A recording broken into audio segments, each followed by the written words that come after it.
here's a display tank that I set up a couple of weeks ago.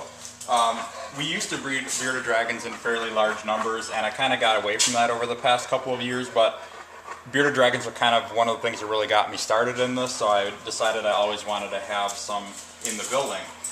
These are some super tangerines. A lot of them are colored up yet. They're kind of a little bit still stressed out from being moved into this enclosure.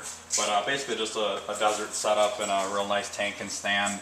Plenty of room for them to move around in there, and basically just have a male and 3 females. If they breed in there, they breed. If they don't, they don't. But just wanted to make sure I always kept some bearded dragons in here, even though we're not really planning on working with them as far as breeding anymore.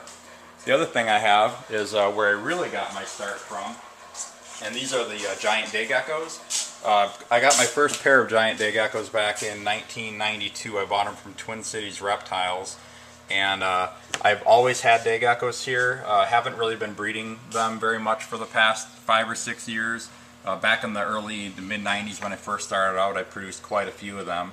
But it's another one of those where I don't really want to produce large numbers of them, but I always want to have some here in the building. They're definitely one of my favorite lizards, and can't really ever see not having any of them here. So just wanted to show off a couple display tanks that I set up and a few of the animals that I first started out with.